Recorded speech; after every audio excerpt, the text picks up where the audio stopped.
Here's a scenario that some Phoenix drivers may have gone through. I'm hot, I'm thirsty. I thought it was supposed to cool off in September. I could sure use something to drink. I wonder if there's a Circle K around here. Yeah. Wait a minute. That's right, at 15th Avenue and Thomas in Phoenix, on this corner is a Circle K. And on this corner is a Circle K. It's the same situation at Broadway and Stapley in Mesa. It's probably never been done before, and you know, what says that what wouldn't work 10 years ago doesn't work today?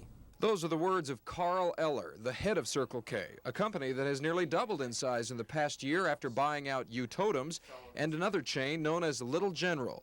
Eller says Circle K versus Circle K has only happened in the valley, but at those two intersections, he may keep both stores open.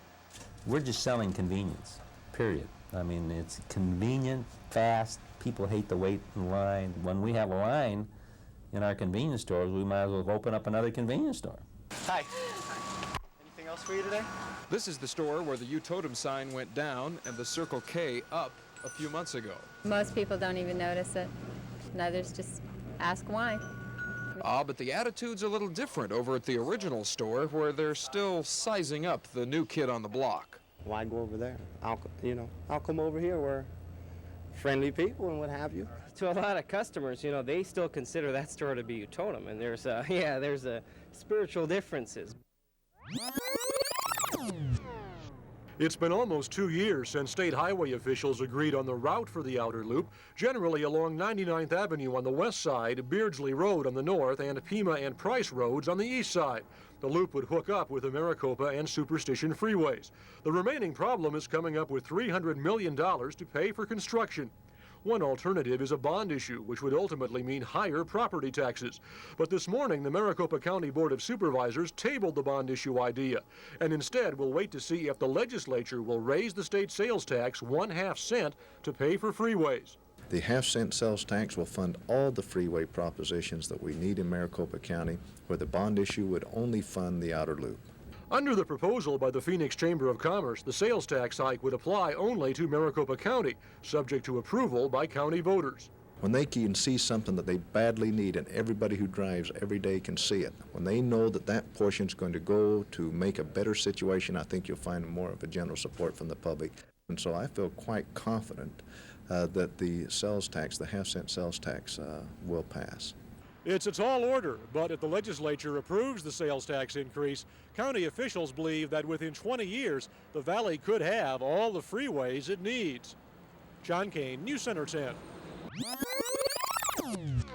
Romiko Nakai picked ASU as her school for graduate work in sociology because she liked the Arizona sunshine. It can get very cold in her hometown of Kyoto, Japan. She's been here 2 years, and in that time, she says it was easier adjusting to the American way of life than it was understanding the way we speak English. They speak fast, they use slangs, you know, they use some special expressions. These things doesn't make sense to me. She graduates next year, but would like to stay in the United States if she can find a good job.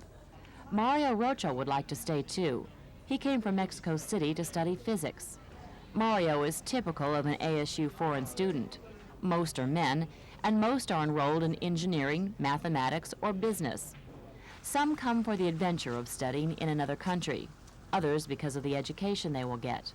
Whatever the reason, though, they take school very seriously. Tuition for 1 year is at least $10,000. Admission standards are higher for them, and if they don't make the grade, they can't stay. Mario says he feels the pressure. I was used to a very different system where, for example, in order to take tests, you would have as much time as you need, and if you didn't get the right results, well, that was your problem. And in the U.S., it's completely different.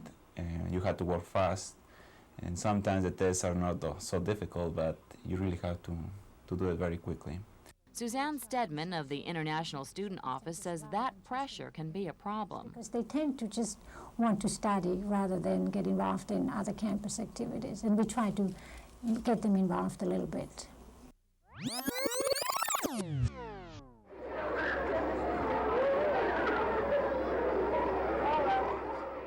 Tempe Elementary District has tried to streamline the lunch line by selling tickets for the whole week on Monday morning. Tickets are also available Tuesday as a backup, but they're not sold the rest of the week, even to students who were absent. And the district policy is no ticket, no hot lunch. If my child happens to lose his ticket somewhere during the week, then he's denied a lunch. That happened to Jones' fourth grader Tony once this year. His dad says it was never a problem when he was in Madison or Scottsdale districts. As a matter of fact, even if he had forgot the money for a particular day, they would see to it he got his lunch and I would make it up later. However, that didn't happen very often, but they seem to think that giving lunch to a child during school was a little more important than the Tempe Elementary School District does. You don't feel any district-wide obligation to change the system so that if somebody does forget a ticket, they still get a hot lunch? Well, we really do not receive that many complaints, and I think everyone is happy that we are able to keep our price the same for 4 years. But apparently that price, $5 a week, is no bargain. It is more than 4 other districts we checked that do sell lunch tickets every day. But Davis says Tempe's policy is saving money and conserving energy. It saves us about 20,000 miles a year in travel, not having to go back to the schools Wednesday, Thursday, and Friday to pick up cash. Students who are denied a hot lunch are given milk, bread, and butter. And those we talked to seem nonchalant about the policy. Have you ever not been able to have a hot lunch because you forgot your ticket? Yeah. Do you think the system is fair where you buy tickets 2 days a week and have to keep track of them? In Flagstaff, dozens of the motels that sprung up to meet the traveler decades ago are still here today. It is a little bit sad, certainly for some of the old-timers who grew up with 66, and it is sad that people are in such a hurry, that some people will pass by that haven't been here before, they'll never come through Williams, and they'll never go through Holbrook or Winslow and see what some of those towns have to offer. Those are the words of Eric Eichenberry, the head of the Williams Chamber of Commerce. Will his town survive the bypass? Here's a man who should know. John Badinger used to run a motel in Williams, but he left there to move to Flagstaff. Well, I think they're going to go through some changes. Not everyone will make it in Williams, but the fittest will, he says, particularly since Williams is so close to the Grand Canyon. What will happen, many people feel, is a slow movement out toward the freeway. After all, that's already happened in Flagstaff. For a long while, I feel that Flagstaff had somewhat of a hangover as far as its image. There were still images of old Route 66, and that is drastically changing now. Maggie McLaren cites her own Little America hotel, set amidst the pines on many acres, and inside there are shops that cater to most every taste and price. Right across the freeway, a new motel opened just this summer. Not only does this kind of motel offer quick freeway access, it also offers the kind of amenities that the old motels on Route 66 never thought they'd have to offer. The pool is glass enclosed, a waterfall cascades down into a jacuzzi, a fireplace room awaits skiers this winter. The manager here is confident his new motel will do well, but says there is still room for the old motels over on 66. Those people that operates the budgets and the Ma and Paul type motels that are in Flagstaff will still do their share of business if they treat the public right and give them their money's worth. The budgets is what these motels that line 66 have come to be called. Of course, they used to be the finest in Flagstaff, but today many are reduced to throwing in HBO and still getting but $14 a room. There are a few, like the Mountain View, that just haven't been able to survive. In fact, this padlock on the door gives you the idea that this no vacancy sign is probably going to be permanent. But most of the motels here along old Route 66 have been able to survive. Like the Evergreen Inn, where they've remodeled, put up a new sign, and even added a continental breakfast. All necessary to compete, says Bob Iverson, in these, the final days of Route 66. There's been a drop in the number of people coming down old 66, but we've gotten our share, and we hope to increase it.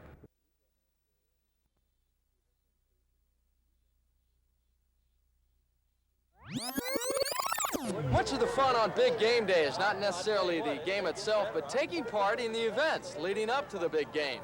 I'm here on the U of A campus where one of the more popular activities, as you would expect, is the tailgate party. One of the more elaborate parties today, as you can tell by the sculptured ice, gourmet food, and the sterling silver, is this one set up for ASU fans just a few blocks away from Wildcat Stadium.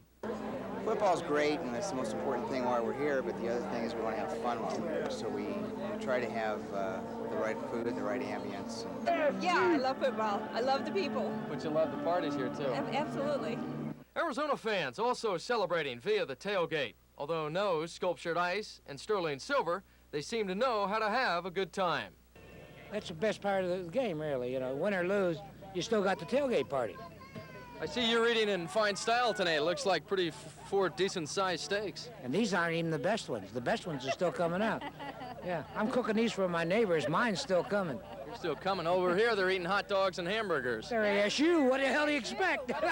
Arizona fans hope to continue celebrating well into the night, but to do that right, their football team will have to beat the Sun Devils tonight at Wildcat Stadium.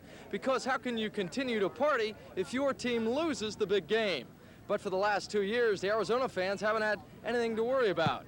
From Tucson, Paul Sherry, News Center 10. The styles are out there in full force this holiday season. From sparkles on a sweater dress to a classic holiday favorite, basic black. The black velvet with a bright satin blouse. But Dickie says holiday dressing doesn't have to mean a whole new outfit, especially considering the comeback that the big sparkly look has made in accessories this year. Granted, the sparkle isn't real, but then the price tag isn't real expensive. Now it's wonderfully fake and fun. Well, let's face it, who could buy this pin with all these diamonds? Who could afford all those diamonds just for a pin? These pins range in price from $4 to $15, and says Dickie they can elevate a simple sweater or blouse into a holiday mood. To show how accessories can change a regular outfit into a holiday outfit, I put on this plain brown jumpsuit from Pseudo Deb and let Alice Dickie do the rest. A pair of gold earrings, a necklace, matching bracelet, and belt glamorize this outfit for holiday wear. The cost, about $40, considerably less than a new outfit. Dickie says sometimes people are timid about trying the big new bold jewelry, but she says the holiday season calls for that extra flamboyance, that extra sparkle, and that December is a great time to experiment. Linda Williams, News Center 10.